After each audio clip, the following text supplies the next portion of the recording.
एक आप लोगों का लास्ट टॉपिक से रिलेटेड क्विज है, उसको ज़रा स्टार्ट करते हैं। स्क्रीन में शेयर करें।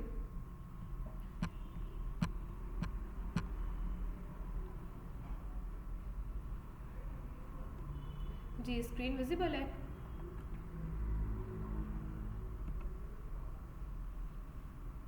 Yes sir, yes ma'am visual. Okay ठीक है।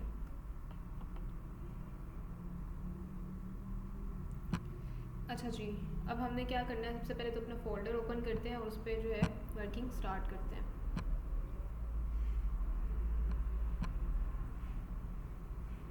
हाँ जी, ये 109 JS 109 वाला फोल्डर है हमारा, इसको ओपन करते हैं।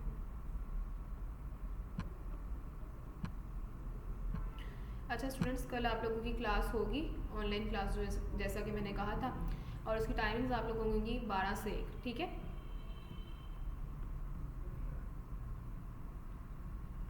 ओके जी, लास्ट क्लास में हमने अपनी वर्किंग की थी प्रॉपर ऑपरेटर्स पे, वेरिएबल डिक्लेरेशन क्या होती है, वेरिएबल इनिशियलाइजेशन क्या होती है, इस पे वर्किंग की थी। और जिसके अलावा हमने देखा था कि ऑपरेटर्स क्या होते हैं हमारे पास, जिसमें हमने देखा था ऑपरेंड्स नामी भी एक चीज़ है। और ऑपरेंड्स क्या होते हैं, ऐसी वैल्यू जो ऑपरेटर्स जिन पे वर्किंग कर रहे होते हैं उनको हम ऑपरेंड्स कहते हैं। फिर जी हमने देखा था हमारे पास चीज़ें आती हैं unary operators and binary operators. Unary operators किस तरह वर्किंग करते हैं, बाइनरी ऑपरेटर्स किस तरह वर्किंग करते हैं, क्या उनके लिए रूल्स हैं और ये सब चीज़ें। फिर हमने देखे थे हमारे postfix, prefix, increment and decrement operators. इन्हीं postfix, prefix, increment and increment से रिलेटेड हमारे पास एक आज का क्विज़ है। मैं इसी फाइल में क्विज़ को स्टार्ट करी क्योंकि हमने इसमें ज़्यादा वर्किंग नहीं की, तो इसको ही हम कमेंट करते हैं। उसके बाद जी क्विज़ आप लोगों का कुछ ये है, हम एक वेरिएबल बना रहे हैं। अच्छा पहले थोड़ा सा मैं रिपीट कर देती हूँ ताकि आप लोगों के माइंड में चीज़ें क्लियर हो जाएं।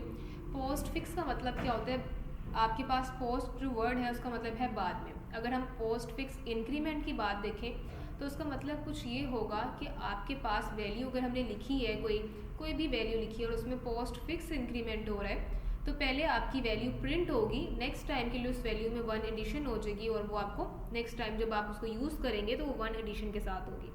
प्री फिक्स का मतलब ये है कि पहले ही आपकी वैल्यू में एक ऐड हो जाएगा और एडिंग वैल्यू आपकी प्रिंट होगी, मतलब फ्यूचर के लिए वो वैल्यू सेव नहीं करेगा ऐड करके 1, वो आपकी प्रेजेंट वैल्यू में ही 1 ऐड करके उसको सेव रख लेगा।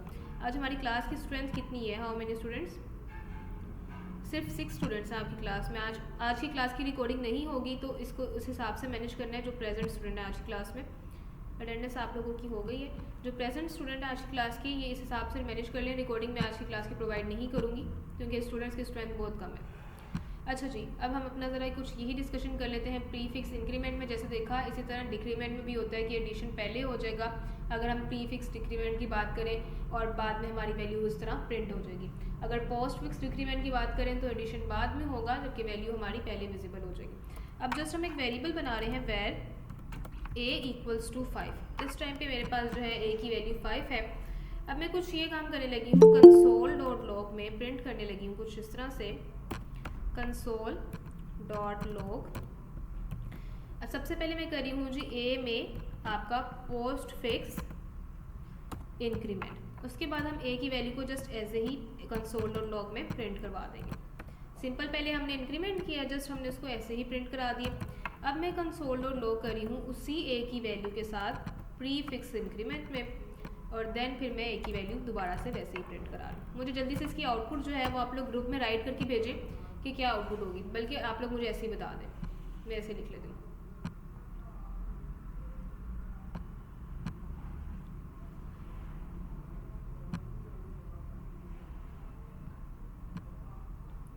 जी असद। मैम काइंडली जरा कोड शेयर कर दें दोबारा, क्योंकि जी जी। और अब ये आपने कंसोल डॉट लॉग 4 टाइम्स लिखा है, तो एंड वाले की पूछ रही हैं या थर्ड की, सेकंड लाइन की, फर्स्ट लाइन की? अब आपको क्या समझ आता है, जो आपको समझ आता है, कितनी बार आएगा, क्या आएगा, 4 बार आएगा या 1 बार आएगा, आपने बस मुझे ये बताना है आपकी आउटपुट क्या है। 4 टाइम्स आउटपुट प्रिंट होगी और सभी की दफा ना डिफरेंट होगी।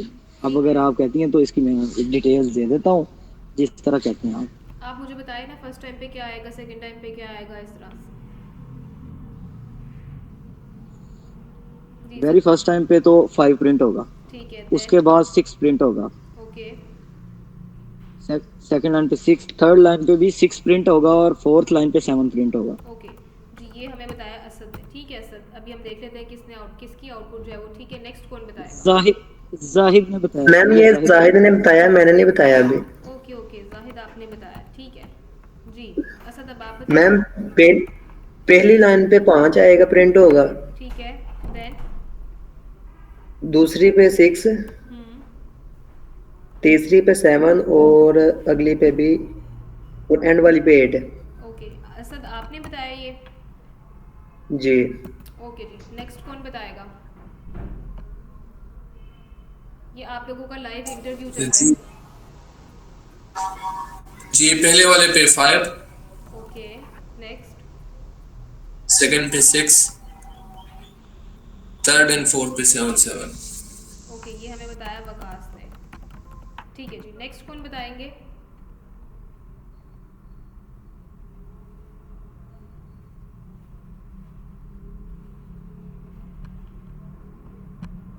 जी सदाम हुसैन, जी बताएं।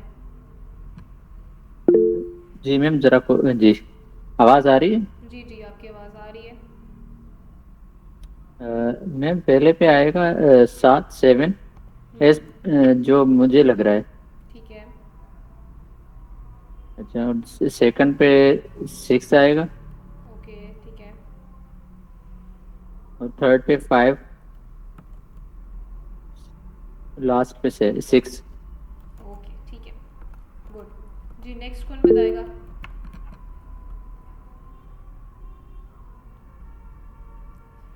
जी सईद हुसनैन।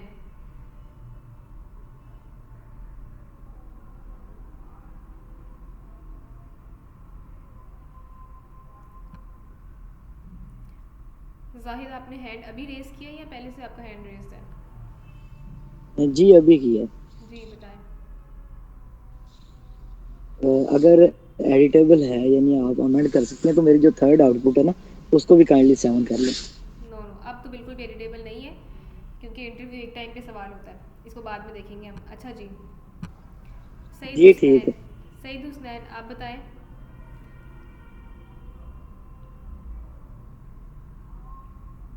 अच्छा, ये जो इंटरव्यू मैं कर रही हूँ ना, मैं एज अ एचआर कर रही हूँ आप लोगों का इंटरव्यू, मैं एज अ टीचर नहीं कर रही। तो जो बच्चा नहीं कर रहा ना इसका रिस्पॉन्स, उसको फिर मैं मीटिंग से रिमूव करें। जी खदीजा आप बताएं।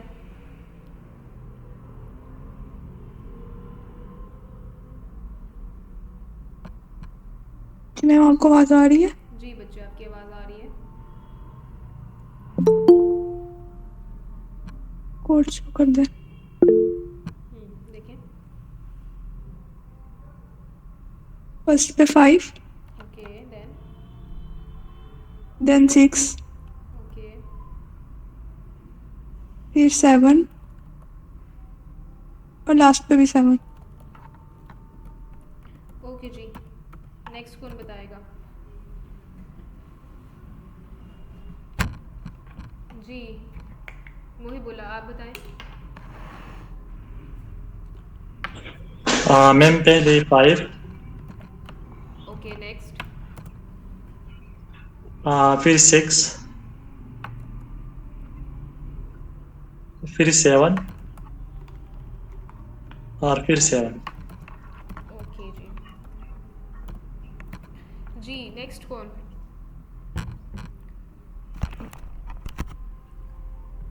अच्छा सेकंड रो भी कंप्लीट है हमारी, अब देख लेते हैं ज़रा बाकी कौन रह गया है।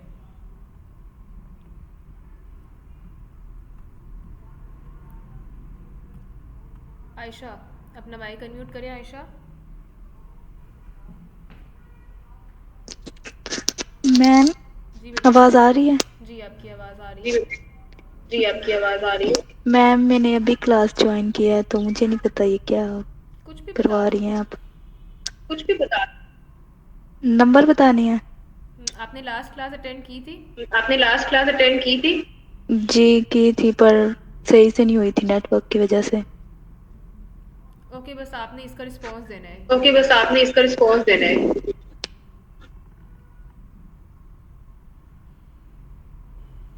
ये मैम मुझे समझ ही नहीं आ रही है क्या है। कुछ भी रैंडमली यहीं से देख के कोई भी कुछ रिस्पॉन्स भी बता दो। रैंडमली यहीं से देख के कोई भी रिस्पॉन्स।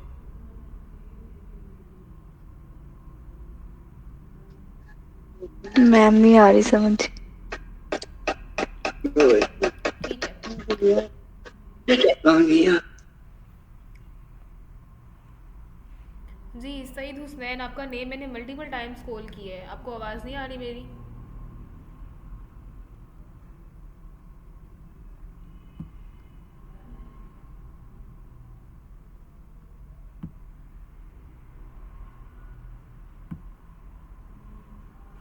चलिए जी, मल्टीपल स्टूडेंट्स ने तो काफ़ी रिस्पॉन्स कर दिया, देखते हैं किसका रिस्पॉन्स ठीक है। इंटरव्यू क्वेश्चन किसने पास किया है, लेट्स सी। इसको हम लाइव करते हैं और देखते हैं। इसके बाद मैं आप लोगों को बताऊंगी कि क्या रिस्पॉन्स आया और इसकी क्या रीज़न है। और लास्ट क्लास में जाहिद की जो क्यूरी थी हमारे पास कि वो हमने कंसोल तो करवा दिया, उसमें एक ऐड क्यों नहीं हुआ, उसका रिस्पॉन्स भी हम इसी क्लास में कवर करेंगे, क्योंकि मैंने आपको कहा था कि इंटरव्यू क्वेश्चन उसी पे बेस करता है। तो होप सो जब आप लोग ये रिस्पॉन्स ठीक जिसका होगा उसको अच्छे से समझ आ गई होगी। बाकी हम देख लेते हैं। अच्छा जी, रिस्पॉन्स हमारा क्या आ रहा है, 5677। तो 5677 किसका था जी? खदीजा का, वकास का एंड मुहिब का। इन तीनों स्टूडेंट्स ने जो है रिस्पॉन्स ठीक दिया है और ये वाला जो इंटरव्यू क्वेश्चन है वो इन 3 स्टूडेंट्स ने पास आउट किया है। ठीक है, गुड, वेरी गुड जिन्होंने रिस्पॉन्स ठीक किया है। अब हम ज़रा ये देख लेते हैं कि 5677 आ किस तरह रहा है। सबसे पहले हमारे पास ए की वैल्यू जो है वो 5 है, मतलब कि ए में हमारे पास 5 स्टोर हुआ है। अब आप लोगों के पास इसकी वर्किंग कैसे हो रही है इसको ज़रा समझते हैं।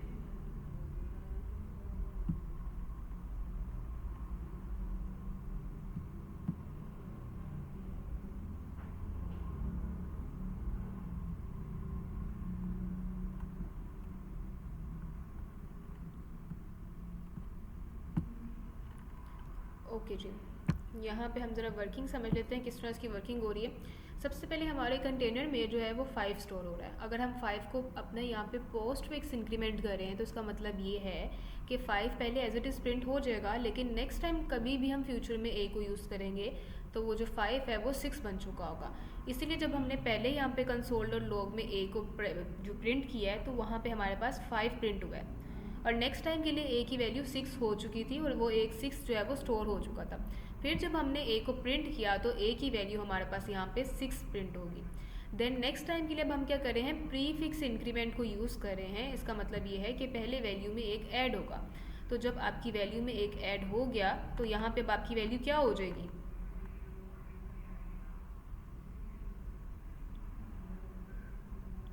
जी स्टूडेंट्स, क्या वैल्यू प्रिंट होगी यहाँ पे? 7 मैम। एग्जैक्टली 7, क्योंकि 6 पहले ही 1 ऐड कर रहे हैं जो कि 7 कंसिडर किया जाएगा, ये 7 हो जाएगा। अब हमारे पास ये नहीं है कि दोबारा एक और ऐड होगा, तो दोबारा कुछ ऐड नहीं होगा। तो सेम यहाँ पे हम सिंपल ए को प्रिंट करें तो वो सिंपल जो वैल्यू होगी ए की 7 उसी को प्रिंट कर देगा। समझ आया सबको?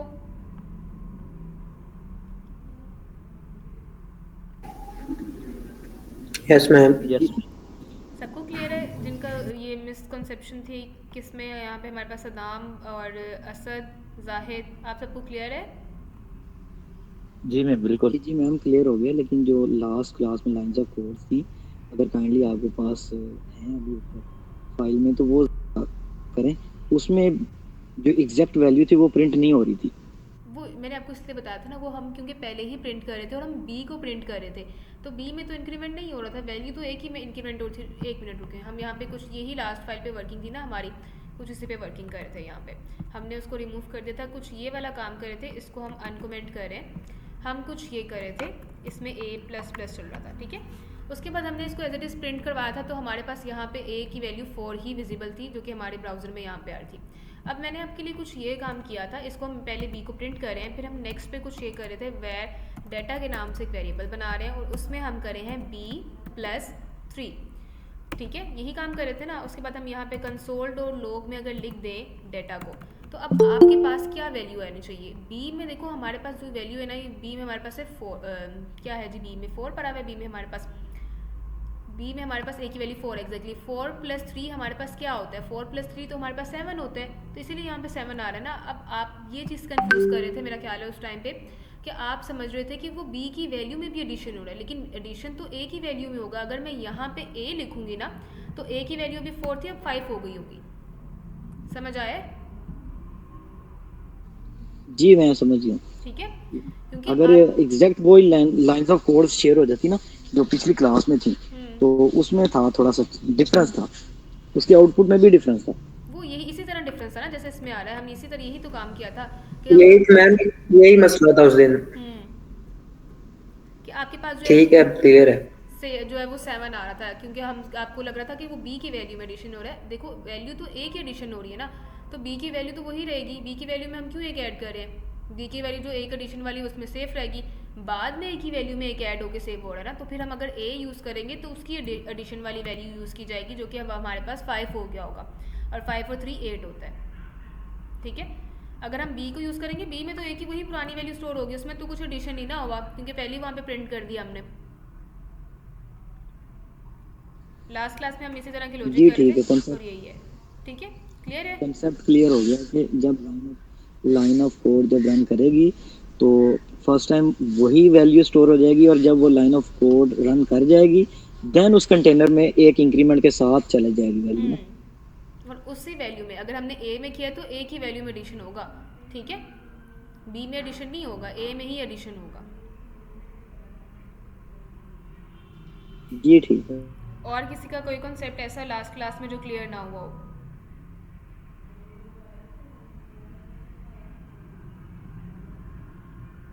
सबको क्लियर था लास्ट लेक्चर? और इंटरव्यू क्वेश्चन जो हमने किया है वो सबको क्लियर यस है? मैम। इंशाल्लाह जावास्क्रिप्ट में भी मैं आपको इस तरह के इंटरव्यू क्वेश्चंस करवाती रहूँगी। और आज का जो टॉपिक है हमारा अपकमिंग टॉपिक जो भी करने लगे हैं वो भी इंटरव्यू बेस्ड है, उसमें भी देखते हैं ज़रा क्या काम है।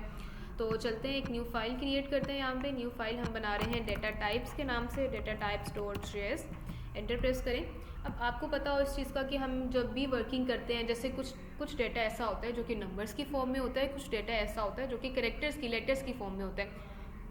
समटाइम हमारे पास नंबर्स काफ़ी मल्टीपल होते हैं, काफ़ी ज़्यादा नंबर होते हैं जो पॉइंट्स की फॉर्म में होते हैं। कुछ इस तरह की सारी डेटा टाइप्स होती हैं। अब डेटा टाइप्स हमारे पास क्या कॉन्सेप्ट है? डेटा टाइप्स हमारे इस तरह का कॉन्सेप्ट, इसको समझें कि ये चीज़ बताना कि आपका जो डेटा है वो किस किस्म का है, नंबर की फॉर्म में है, वो ऑल दो पॉइंट्स का फॉर्म में डेटा है, या सिंपल नंबर है, या आपके पास डेटा जो है वो लेटर्स की नंबर में है। तो अगर हम किसी और लैंग्वेज की बात करें ना, जैसे हमने जावास्क्रिप्ट स्टार्ट किया था तो हमने देखा था हमारे पास सी भी एक लैंग्वेज है। कुछ स्टूडेंट्स, मैं सी के एग्जांपल इसलिए दे रही हूँ क्योंकि मेजॉरिटी स्टूडेंट्स जो है वो यूनिवर्सिटी गोइंग होंगे, या आप लोगों ने मैट्रिक में और इंटर में सी लैंग्वेज को पढ़ा ही होगा कंप्यूटर साइंस के साथ। तो वहाँ पे आपके पास ये कॉन्सेप्ट आता है कि सी लैंग्वेज में डेटा टाइप्स को किस तरह लिखते हैं। अगर हम सी लैंग्वेज की बात करें, अगर उसमें हमने कोई नेम लिखना है जैसे अली, तो हम सबसे पहले इसको बताते हैं कि इसकी डेटा टाइप करेक्टर है। ठीक है, उसके बाद उसका वेरिएबल का नेम रखते हैं, नेम इक्वल्स टू, फिर हम उसमें लिख देते हैं अली। तो इस तरह फिर ब्राउज़र जो हमारा कंपाइलर होता है उसको समझ आता है कि ये जो चीज़ लिखी हुई है ना, ये नंबर नहीं है, ये एक करेक्टर्स है। क्योंकि हमारी कंप्यूटर जो मशीन है, इट्स वेरी डम मशीन, इसको नहीं पता कि चीज़ें किस तरह चल रही हैं, तो हमें इसको हर चीज़ बतानी पड़ती है कि ये क्या है और ये क्या है। उसके बाद अगर हम नंबर्स की बात करें तो यहाँ पे हमारे पास नंबर्स के लिए भी कुछ इस तरह का काम होता है। अगर मैं नंबर 1 का एक वेरिएबल बनाऊँ और उसमें लिख दूँ कुछ ये नंबर के लिए, तो हम कोई डबल कोटेशन मार्क नहीं लगाते, जब हमने स्ट्रिंग्स लिखनी होती हैं तब हम डबल कोटेशन मार्क लगाते हैं। 23, तो अब ये समझेगा कि 23 क्या नंबर है। लेकिन इसके बरअक्स मैंने अगर पॉइंट में कोई नंबर लिखना हो जैसे 23.7, तो उसके लिए जो डेटा टाइप हम यूज़ करते हैं वो हम यूज़ करते हैं फ्लोट की। सी में एग्जांपल दे रही हूँ, अभी हम जावास्क्रिप्ट की एग्जांपल पे नहीं आए, हम सी लैंग्वेज की एग्जांपल पे आए हैं कुछ ये। तो सी लैंग्वेज में हमें साथ साथ बताना पड़ता है कि जी कौन सी डेटा टाइप है, इस ये जो हमने डाटा लिख रहे हैं इस डेटा टाइप की किस्म क्या है, किस किस्म का डाटा है। सी लैंग्वेज में हमें ये बताना पड़ता है, इस तरह बाकी लैंग्वेजेस में भी बताना पड़ता है। लेकिन जावास्क्रिप्ट एक इजी और यूज़र फ्रेंडली लैंग्वेज है, तो इसका कंपाइलर ऑटोमेटिकली डिटेक्ट कर लेता है कि कौन सी लैंग्वेज है। अभी आप देखें यहाँ पे हम काम कर रहे हैं, तो मैंने कहीं भी इस तरह नहीं लिखा नंबर लिख दूँ, हम जस्ट एक वर्ड लिख रहे हैं जो कि कीवर्ड है, हमने लिखना ही लिखना है। लेकिन मैंने कहीं पे नंबर, इंट या फ्लोट नहीं लिखा, इसने ऑटोमेटिकली डिटेक्ट किया कि क्या चीज़ नंबर है और क्या चीज़ हमारे पास कैरेक्टर या लेटर्स में आती है। पर फिर भी इसमें हमारे पास कुछ डेटा टाइप्स होती हैं। अब वो डेटा टाइप्स क्या होती हैं, आपका ये भी सवाल होता है, पूछा जाता है आप लोगों से कि जो हमारी जावास्क्रिप्ट है इसमें डेटा टाइप्स क्या होती हैं, और how many data types we have in JavaScript. So we have 2 data types in JavaScript. Number 1 is primitive data types and number 2 is non-primitive data types. इसमें मैं कमेंट ऐड कर रही हूँ, आप लोग इसी नोट्स का स्क्रीनशॉट ले लें क्योंकि रिकॉर्डिंग शेयर मैं नहीं करूँगी। प्रिमिटिव डेटा टाइप्स और दूसरी हमारे पास क्या है जी, नॉन प्रिमिटिव डेटा टाइप्स। ये दो किस्म की डेटा टाइप्स होती हैं हमारे पास, प्रिमिटिव और नॉन प्रिमिटिव। प्रिमिटिव का मतलब क्या होता है, ऐसी डेटा टाइप्स जो कि इम्यूटेबल हो। इम्यूटेबल का क्या समझ आता है आप लोगों को, क्या मतलब हो सकता है इम्यूटेबल का?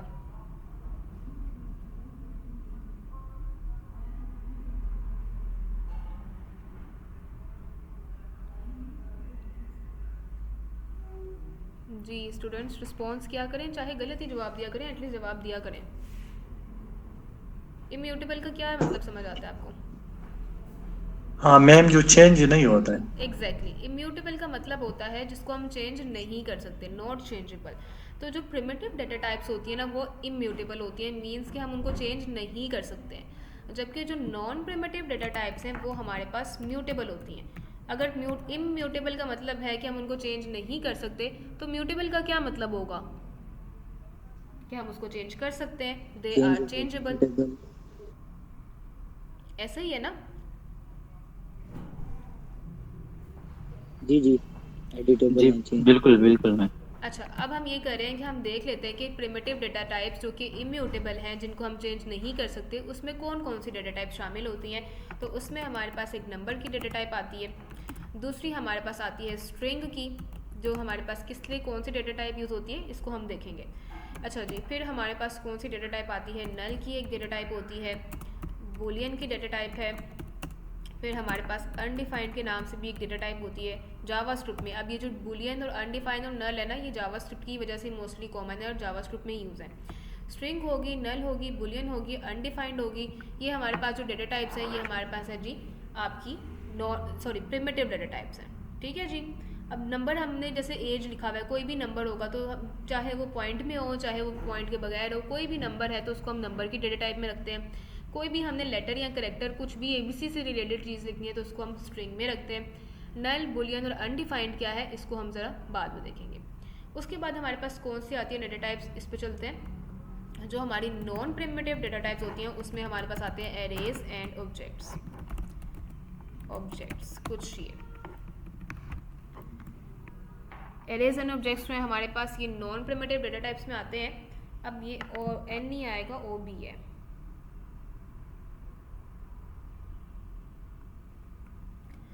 ओके जी, यहाँ पे किसी ने ज्वाइन किया था मेरा ख्याल है।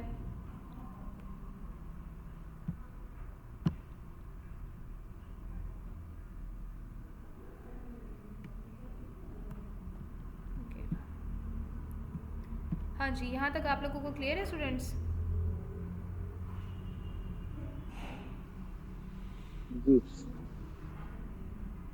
अभी ये जो नल, अनडिफाइंड और बुलियन वाली डेटा टाइप्स है ना, ये अभी हमने देखनी है, लेकिन बाकी आप लोग जो है इसको देख लो। अभी ये नल क्या है इसको मैं बताऊंगी, बुलियन की क्या है और अनडिफाइंड क्या है इसको मैं बताऊंगी। बाकी नंबर और स्ट्रिंग हमारे पास क्लियर है कि नंबर किस लिए यूज़ होता है और स्ट्रिंग किस लिए होता है। तो टोटल कितनी डेटा टाइप्स हैं हमारे पास, 1 2 3 4 5 डेटा टाइप्स जो हैं जो कि इम्यूटेबल हैं, जिसमें नल, स्ट्रिंग, बुलियन, नंबर और अनडिफाइंड है। ठीक है जी। उसके बाद हमारी एक जो नॉन प्रिमिटिव डेटा टाइप्स हैं उसमें हमारे पास एरेज एंड ऑब्जेक्ट्स आते हैं। अब आज का जो टॉपिक है हमारा वो डिपेंड है सारा प्रिमिटिव डेटा टाइप्स पे जो कि इम्यूटेबल है। जो नॉन प्रिमिटिव डेटा टाइप्स हैं इस पे हमारी प्रॉपर एक क्लास है और ये काफ़ी एक लेंथी टॉपिक है, तो इसको हम आगे आने वाली अपकमिंग क्लासेस में कवर करेंगे इंशाल्लाह। जी किसी ने हैंड रेस किया है, जी सदाम हुसैन। जी मैम, मैं ये कहना चाह रहा था कि अगर ये रिकॉर्डिंग में मिल जाती ना तो बेहतर हो जाता, क्योंकि ये स्क्रीनशॉट तो हम ले रहे हैं लेकिन अभी से ना थोड़ा बहुत भूल जा रहे हैं कि क्या आप कह रही थी, और कहने में और बाकायदा सुनने में थोड़ा बहुत फर्क होता है, रिवाइज करने में। अच्छा देखिए, अब आप खुद देखें ना आपकी क्लास की स्ट्रेंथ कितनी पुअर है। मेजोरिटी स्टूडेंट इस चीज़ पे रिलाई कर रहे हैं कि हमें रिकॉर्डिंग मिल जाएगी तो हम रिकॉर्डिंग देख लेंगे, हम क्लास में एंटर नहीं हो रहे। इसी वजह से जो है रिकॉर्डिंग मैंने स्टॉप की है। आपकी क्लास की स्ट्रेंथ तो प्रॉपर होनी चाहिए ना। फिर अब ये है कि एक बेनिफिट मिल रहा है और उसका आप लोग गलत फ़ायदा उठाएं बाकी स्टूडेंट्स, तो वो तो फिर गलत बात है ना, वो आपका भी नुकसान जा रहा है इस तरह। रिकॉर्डिंग तो आपकी एक लेक्चर की रिक्वेस्ट है चल मैम, रही है। अगर आप जी इसको बिल्कुल। कबूल करें तो आप क्लास की रिकॉर्डिंग लाजमी करें और किसी भी एक ऐसे पर्सन पर रिलाई करें जो आपको पूछ के, जो आज प्रेजेंट है और मोस्टली प्रेजेंट होते हैं उन्हीं को शेयर कर दे आज की क्लास से, कुछ ऐसा करें इंशाल्लाह, फिर स्ट्रेंथ भी ज़्यादा हो जाएगी और डेकोरम को फॉलो करना चाहिए, स्टूडेंट्स ज्यादती करते हैं। अच्छा, मसला ये है कि आप लोगों की जो फ़ीस है ना, वो मेरा ख्याल है कि इंस्टॉलमेंट बेस होती है। उसका मुझे आइडिया नहीं है किसकी फ़ीस पेड है, किसकी फ़ीस पेड नहीं है। तो मैं इस तरह नहीं बता सकती कि कौन फ़ीस पेड कर सकते हैं, किस पे ड्यूटी ऐड करनी है, ठीक है। आपको भी आइडिया नहीं होगा, मुझे भी आइडिया नहीं, उसका आइडिया मैनेजमेंट को है। तो वो वाला जो कॉन्सेप्ट है ना, इसीलिए मैं गूगल क्लासरूम भी नहीं बनाती, क्योंकि मुझे आइडिया ही नहीं है किसकी फ़ीस पेड है, किसकी नहीं है। तो किसको फिर ऐड करना है, किसकी फ़ीस आफ्टर 1 मंथ पे होती है, वो सारा जो है ना मैनेजमेंट का कंसर्न है। फिर वो सारा इसीलिए मैं ग्रुप में ही शेयर करती हूँ। अब ये कर सकते हैं हम कि जो मेजॉरिटी प्रेजेंट स्टूडेंट हैं जिनकी अटेंडेंस होती है, उनके लिए फिर हम कुछ ये कर सकते हैं कि उनके साथ रिकॉर्डिंग शेयर की जाए, लेकिन वो फिर यही होगा कि मल्टीपल सबको करना पड़ेगा और उसमें बर्डनाइज हो जाएगा काम। तो इसके अलावा अगर कोई आपके पास ऑप्शन है अच्छा वाला, तो आप लोग शेयर कर दो, सजेशन दे दो मुझे। एग्जैक्टली मैम, यही मैं सजेस्ट कर रहा हूँ कि जो प्रेजेंट हैं एटलीस्ट उन तक रिकॉर्डिंग चल जाए और कोई भी एक, जिस तरह सदाम है, शारिक है, मैं हूँ, या किसी भी एक बंदे पे वो ड्यूटी लग राइट, जाए, मुझे आपकी तो आवाज़ ये कोई बहुत इतना। कट के आ रही है, आपकी आवाज़ क्लियर नहीं है, मुझे नहीं समझ आ रहा आप क्या बोल रहे हैं। Your voice is too distorted. I am audible? No, you are not clearly audible. अपना माइक अनम्यूट जी, अब करिए। आवाज आ रही है सही? जी जी, अब आपकी आवाज़ ठीक आ रही है। मैम यही मैं सजेस्ट कर रहा था कि हम जो स्टूडेंट्स हैं उनमें से किसी एक ऐसे पर्सन की ड्यूटी लगा दी जाए, जिस तरह सदाम है या मैं हूँ या शारिक है या असद है, तो वो जो प्रेजेंट स्टूडेंट्स हैं उनके साथ वो शेयर कर दे लेक्चर की रिकॉर्डिंग, जो एब्सेंट हैं उनके बिल्कुल शेयर ना की जाए, ताकि वो क्लास में प्रेजेंट हों। ये हम कर सकते हैं, लेकिन इसके लिए फिर आपको ऑनेस्टी से काम करना पड़ेगा। आपको देखना पड़ेगा जो भी है कि कौन प्रेजेंट है। आप मुझे टेक्स्ट कर दो, मैं आपके साथ शेयर कर दूंगी रिकॉर्डिंग, आप बाकी स्टूडेंट्स के साथ कर देना, ठीक है। जी ठीक है, मैं स्क्रीनशॉट ले लूंगा ना, जो प्रेजेंट होगा इंशाल्लाह सिर्फ क्लास उसी को मिलेगी, रिकॉर्डिंग किसी दूसरे पर्सन को नहीं मिलेगी। ठीक है। ग्रुप में भी चाहे आप एक मैसेज ड्रॉप कर देना अपने जो डिस्कशन ग्रुप में, ताकि बाकी स्टूडेंट्स को भी इसका आइडिया हो जाए। और फिर आपने बाकी किसी के साथ इतना भाईचारा नहीं शो करना कि उनको भी शेयर कर दें, कोई कहे तो हम बीमार था, ठीक है, विदाउट माई परमिशन। जी ठीक है। चलें ठीक है, आप मुझे टेक्स्ट कर थैंक दीजिएगा, यू। मैं आपके साथ रिकॉर्डिंग शेयर कर दूंगी। आप जितने भी स्टूडेंट प्रेजेंट हैं आज की क्लास में, उनको शेयर कर दीजिएगा। जी जी ठीक। थैंक यू मैम, और थैंक यू जाहिद भाई। चलें, बेहतर है, ठीक हो गया जी। अच्छा, अब चलते हैं, कंटिन्यू करते हैं इसको। हमारी प्रिमिटिव और नॉन प्रिमिटिव डेटा टाइप्स में ये आ रहा है। अब ज़रा चेक करते हैं कि प्रिमिटिव डेटा टाइप्स पे किस तरह वर्किंग करते हैं। तो हम यहाँ पे एक वेर नेम इक्वल्स टू कुछ एक नेम बना रहे हैं जिसमें हम स्टोर करें अली नाम, ठीक है जी। उसके बाद हम यहाँ पे चलते हैं और मैं यहाँ पे कंसोल डॉट लॉग प्रिंट करवाने लगी हूँ। कंसोल, अच्छा कंसोल डॉट लॉग हम जितनी बार लिखेंगे उतनी बार ही कोई वैल्यू प्रिंट होगी, ठीक है। अभी जब मैं इंटरव्यू क्वेश्चन पूछ रही थी तो एक स्टूडेंट शायद पूछ रहे थे कि कौन से कंसोल का रिस्पॉन्स बताना है, लास्ट वाले का, फर्स्ट वाले का या थर्ड वाले का।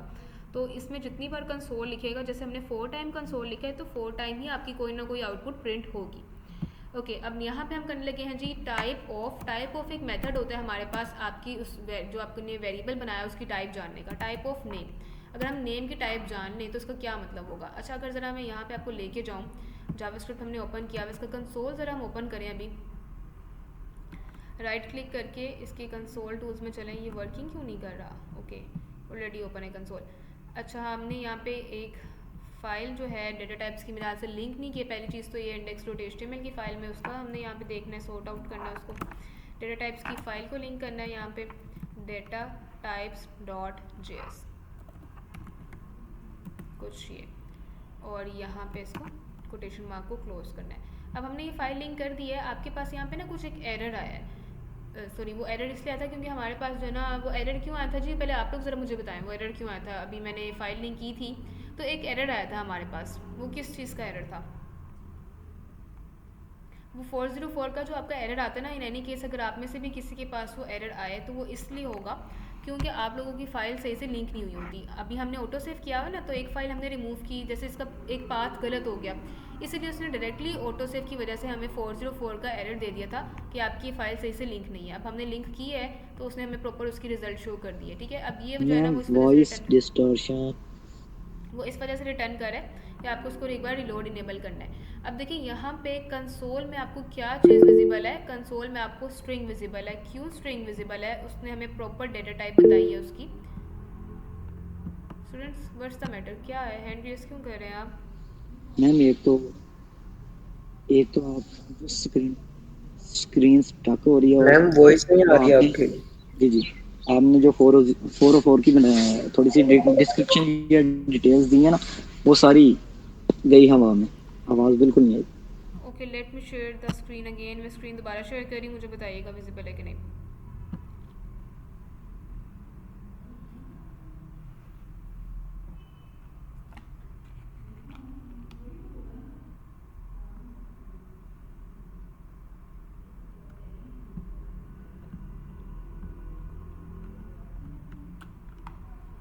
जी, my screen is visible to you.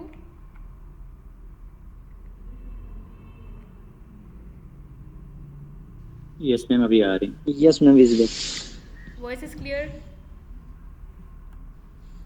Ji okay, मैं यही बता रही थी कि 404 का एरर तब आता है जब आपकी कोई फाइल सही से लिंक नहीं हुई होती। अभी हमने यहाँ पे डाटा टाइप्स वाली फाइल को जब लिंक कर रहे थे तो उसके स्पेलिंग में जस्ट डाटा लिखा था, और क्योंकि हमने ऑटो सेव को इनेबल किया हुआ है तो वहाँ पे डायरेक्टली हमें 404 का एरर शो कर दिया गया था, इसलिए कि उसने कहा कि डाटा नाम की तो कोई फाइल बनी नहीं हुई। ठीक है, जब हमने उसका परफेक्ट एड्रेस ऐड किया तो हमारे पास कंसोल में इस टाइम पे कोई भी एरर नहीं आ रहा।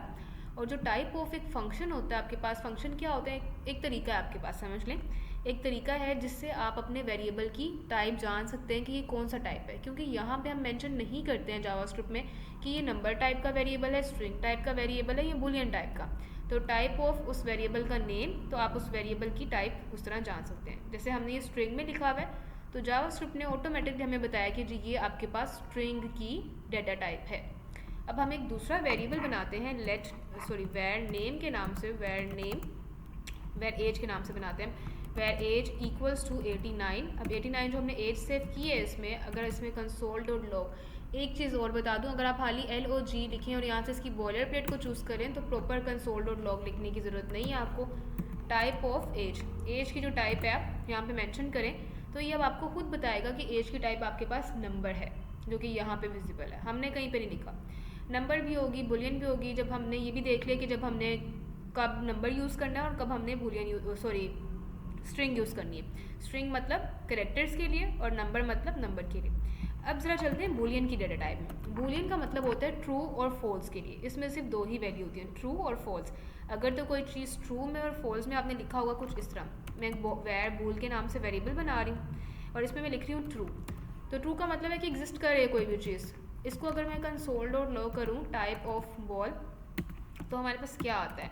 अब आपके पास इसकी जो डाटा टाइप आएगी ना वो बूलियन के साथ आएगी कुछ ये। जब आपने असाइनमेंट में ट्रू और फॉल्स की वैल्यू पास की होती है, इसका मतलब है कि आपकी असाइनमेंट में बूलियन डाटा टाइप यूज़ की जा रही है।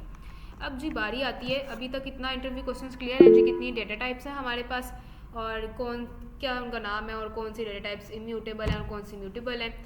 और जी हमने इससे पहले जो इंटरव्यू क्वेश्चन किया, अब जो हमारा इंटरव्यू क्वेश्चन है वो कुछ इंपॉर्टेंट है, उस पर ज़रा बाद में चलते हैं, उसको होल्ड पे रखते हैं। उससे पहले हम एक डाटा टाइप समझते हैं नल की। नल की डाटा टाइप किस तरह काम करती है। अगर मैंने एक वेरिएबल बनाया है वेर डाटा के नाम से और इसको मैंने एक डाटा टाइप असाइन की है नल की। नल का मतलब होता है कुछ भी नहीं, खाली स्पेस, ठीक है। लेकिन मैंने इसको यूज़ कर दिया और इसको असाइन कर दिया नल। अब अगर मैं कंसोल डॉट लॉग करूँ डाटा टाइप ऑफ डाटा, कुछ ये टाइप ऑफ डाटा। अब आप अपने ब्राउज़र में जाएं और देखें कि आपके पास क्या चीज़ विजिबल है जी। आपके ब्राउज़र में जो आपकी नल डाटा टाइप है उसकी जो टाइप है वो ऑब्जेक्ट है। अब ये भी आपके पास इंटरव्यू क्वेश्चन होता है, what is the data type of null. Null की डाटा टाइप क्या होती है। स्टूडेंट्स एक मिनट सुन लें मुझे, फिर मैं आप लोगों की क्यूरीज का रिस्पॉन्स दे दूँगी at the end of lecture. अच्छा जी, नल डाटा टाइप क्यों है ऑब्जेक्ट की, उसकी वजह ये कि जब ये आपकी जावास्क्रिप्ट पे वर्किंग की जा रही थी स्टार्टिंग में, तो उन्होंने बाय मिस्टेक जो है नल की डाटा टाइप जो है वो ऑब्जेक्ट रख दी थी। अब क्योंकि काफ़ी ज़्यादा डाटा जो है हमारा, lot of data depends upon null data type, मतलब काफ़ी डाटा इस पर डिपेंड करता है, तो उसको चेंज नहीं कर सकते। जो नल की डाटा टाइप ऑब्जेक्ट है उसको चेंज नहीं कर सकते। हाँ जी हाँ जी, अच्छा अच्छा, बस मेरी क्लास एंड हो रही है। ठीक है ठीक है ठीक है, बस ठीक है।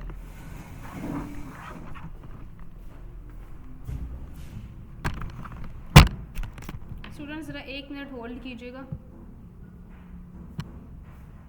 यस ओके, अच्छा हम यहाँ पे क्या चीज़ डिस्कस कर रहे थे कि हमारे पास जो नल की डाटा टाइप है वो क्या है, ऑब्जेक्ट है। उसकी रीज़न ये है कि जब ये इस पे वर्किंग की जा रही थी स्टार्टिंग में, तो ड्यूरिंग इट्स वर्किंग इसकी जो डेटा टाइप है उसको बाय मिस्टेक ऑब्जेक्ट रख दिया गया था, और अब हमारे पास काफ़ी अच्छी खासी वर्किंग हो गई है जावास्क्रिप्ट पे, तो अब हम इसको चेंज नहीं कर सकते किसी और डेटा टाइप पे, ठीक है। तो इसको इस तरह कंसिडर कर लें, इट वाज अ मिस्टेक जो स्टार्टिंग टाइम पे की गई थी, इसको अब हम चेंज नहीं कर सकते, मल्टीपल डेटा इस पर डिपेंड करता। अच्छा जी, अब जो हमारी प्रिमिटिव डेटा टाइप्स हैं उसमें से हमने ये डेटा टाइप्स तो कवर कर ली है। बाकी जो हमारी अब डेटा टाइप है वो अनडिफाइंड के नाम से। अनडिफाइंड किस तरह वर्किंग करेगी, मैं एक वेरिएबल बना रही हूँ वेर, और रिजल्ट या रिस्पॉन्स के नाम से एक वेरिएबल बनाते हैं, जस्ट कुछ ये इतना काम किया है। और इसको अगर मैं कंसोल और लॉग में चेक करूँ, टाइप ऑफ रिस्पॉन्स, जो हमने एक रिस्पॉन्स का वेरिएबल बनाया उसमें कोई भी वैल्यू असाइन नहीं की, अगर उसकी हम एक टाइप चेक करें तो हमारे पास क्या विजिबल होता है। यहाँ पे आपके पास उसकी जो टाइप है इस टाइम पे वो अनडिफाइंड विजिबल हो रही है, ठीक है। अनडिफाइंड क्या है, अब हमारे पास जो बाकी इंटरव्यू क्वेश्चन होता है वो ये है कि नल और अनडिफाइंड में क्या डिफरेंस है। तो नल का मतलब तो कुछ ये है कि आप एक वेरिएबल बनाते हैं लेकिन उसकी जो वैल्यू है उसको नल रखते हैं, ब्लैंक रखते हैं, मतलब एम्प्टी रखते हैं, ठीक है। और अनडिफाइंड का मतलब ये है, स्टूडेंट्स अपने माइक म्यूट रखें अपने माइक। अनडिफाइंड का मतलब ये है कि आप जो डेटा टाइप बना रहे हैं उसको कोई भी वैल्यू असाइन नहीं करें। एज वी नो कि हमारे पास किस तरह वर्किंग होती है, डिक्लेरेशन करते हैं हम अपनी डेटा टाइप की, फिर इक्वल्स टू के बाद उसको कोई वैल्यू असाइन करते हैं इस तरह से, जैसे कि यहाँ पे कुछ भी लिख दूँ, डेटा लिख दूँ या कुछ भी। अगर मैं ये काम करती हूँ तो हमारे पास जो है आपकी वेरिएबल की असाइनमेंट हो जाती है। बट इन एनी केस अगर हम अपनी वेरिएबल की असाइनमेंट नहीं करते हैं तो वो हमारे पास अनडिफाइंड आता है। तो ये हमारे पास जो नल और अनडिफाइंड में डिफरेंस है कि हम अपने डेटा जो है उसकी वैल्यू को ब्लैंक रखते हैं तो वो नल में चला जाता है, और जब अपने वेरिएबल को हम वैल्यू असाइन नहीं करते हैं तो वो हमारे पास अनडिफाइंड हो जाता है। क्लियर है जी यहाँ तक?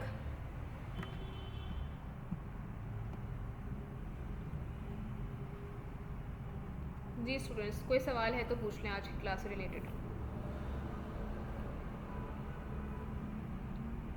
मैम ये अनडिफाइंड और नल का डिफरेंस है वो थोड़ा दोबारा से समझाइएगा। अच्छा, नल और अनडिफाइंड का डिफरेंस किसको समझ आया है?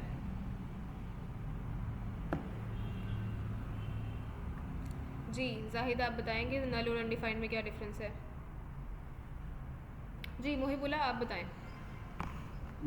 चलिए मैं बता दूँ। मैं नल जो है उसमें हमने कुछ डेटा रखा है जो नल के नाम से है, मतलब इसमें ये हमने ब्लॉक कर दिया है, और अनडिफाइंड में कोई भी वैल्यू हमने नहीं डाला है। ठीक है जी। असद आप रिपीट करें ज़रा। मैम जो है ना हमारे पास अनडिफाइंड, वो सिर्फ एक डिक्लेयर किया गया है वेरिएबल और उसमें कोई भी वैल्यू नहीं है, और जो दूसरा नल है वो हमने इनिशियलाइज भी कर दिया है और डिक्लेयर है उसको इनिशियलाइज किया है कि उसकी जो स्पेस है वो ब्लैंक है हमारे पास। ठीक है जी। वकास आप रिपीट करें। नल हमारे पास उस केस में होती है जब हम किसी वैल्यू वेरिएबल को डिक्लेयर करते हैं फिर इनिशियलाइज करते हैं नल कीवर्ड के साथ, वो हमारे पास नल हो जाती है। और जब हम किसी वेरिएबल को डिक्लेयर करते हैं पर उसको इनिशियलाइज नहीं करते, दैट इज अनडिफाइंड।